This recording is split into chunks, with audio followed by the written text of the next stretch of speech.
Baha ikaze kuri Legacy Talks. Ese wari uzi inkuru yuzuye urukundo rwa Nyambo n'umugabo we?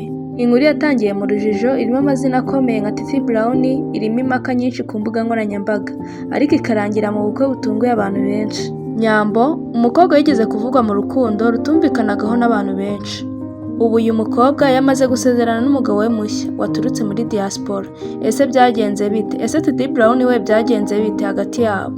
Reka tukubwire ukuri kose, intangiriro no kugeza ku ndunduro y'urukundo rwabo. Iyi wumva ni Legacy Talks, kanda subscribe niba utarayikanda. Mu bihe byashize, Nyambo yari azwi cyane kubera ubucuti bwe na Titi Brown. Aba bombi bagaragara kenshi ku mbuga nkoranyambaga, basohokana, basomana ndetse bamwe bavugaga ko banabana mu nzu imwe. Nubwo byari bimeze gutyo, aba bombi bakomezaga kuvuga ko ari inshuti zisanzwe, ibyo bita best friends.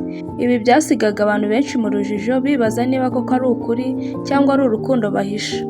Nyuma y'igihe ibintu byarahindutse, Nyambo na Titi barashwanye mu buryo butunguranye. Bahise barekera gukurikirana ku mbuga nkoranyambaga, basiba amafoto n'amavideo bari bafitanye, maze batangaza ko ibyo byose byari content gusa. Ibi byateye impaka ndende ku mbuga nkoranyambaga, abafana bamwe barababaye abandi ntibabyemera. Nyuma yaho, Nyambo yaje gutangaza ko afite umukunzi mushya. Mu kiganiro yagiranye na Isimbi TV ndetse na Roi Rwanda Channel, yavuze ko bahuye kuri Instagram. Mu magambo Nyambo yavuze kuri Channel, yavuze ko uyu musore yamwandikiraga kenshi, ariko Nyambo akamwima umwanya kuko yamubonagamo nk'abandi basore bashaka gutesha abakobwa umutwe. Icyo gihe yari agifite undi mukunzi. Gusa uyu musore ntiyacitse intege, yakomeje kumwereka ko amukunda by'ukuri. Nyuma yo gutandukana n'uwo bari kumwe, Nyambo yaje kumuha amahirwe maze batangira gukundana. Uyu musore kandi atuye muri Australia kandi afite business muri Dubai. Ibi byatumye abantu benshi cyane cyane abafana ba Nyambo bavuga ko Nyambo yabonye umukunzi ukomeye kandi uhamye. Mu minsi ishize, uyu musore yamusabye kumubera umugore mu buryo bwa proposal bwiza cyane. Nyambo yarabyemeye, ibyishimo biba byinshi. Ikintu cyatunguranye kurushaho ni uko mu cyumweru kimwe gusa bahise bajya gusezerana mu murenge mu birori bya civil wedding. Gusa nanone ibi byateje impaka cyane ku mbuga nkoranyambaga, bavuga ko Nyambo atatumiye inshuti ye Miki. Abafana benshi batunguwe no kubona Miki atarari mu birori bya Nyambo. Ibyo byose byahise bituma abantu bibaza ibibazo byinshi bati byagenze bite hagati ya Nyambo ndetse na Miki? Ese koko baracyari inshuti? Nyuma y'ibi ariko hatangiye gucicikana amakuru n'ibitekerezo bigiye bitandukanye. Hari abafana bavuze ko impamvu Nyambo yihutishije ubukwe ari uko yaba atwite, bityo agahitamo kwihuta mu gushyira ibintu ku murongo.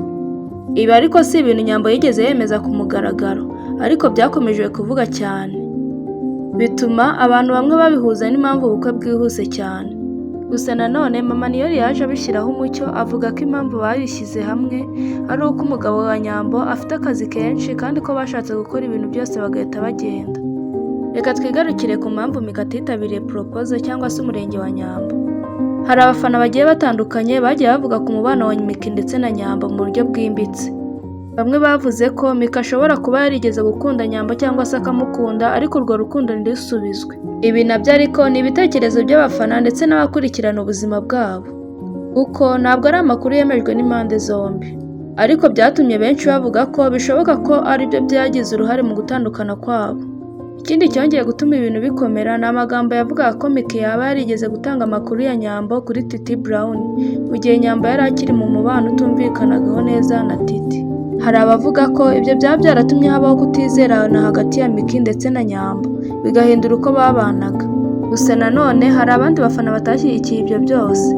Bo bavuga ko bishoboka ko Nyambo yagize impamvu ze bwite zo gutegura ubukwe bwe uko abyifuza, harimo no kugenda batumira ndetse n'abadatumira. Bongeraho kandi ko atari ngombwa ko buri nshuti igomba kugaragara mu birori byose by'ingenzi mu buzima bw'umuntu. Ibi byose ariko byerekana ko mu buzima bw'ibyamamare ku mbuga nkoranyambaga butajya bubura impaka. Ese niyo haba hari mu bihe by'ibyishimo, habamo ibibazo cyangwa ibivuga byinshi bituma abantu bagira amatsiko. Ubu Nyambo n'umukunzi we bafite ubukwe. Ubu kandi imyiteguro irarimbanyije kwa Nyambo ndetse no ku mukunzi we. Ese wowe ubitekerezaho iki? Urumva impamvu Nyambo yaba ataratumiye Miki ishobora kuba ari iyihe? Andika muri comment igitekerezo cyawe kandi ntiwibagirwe gukanda subscribe. Iyi wumva ni Legacy Talks. Urakoze cyane.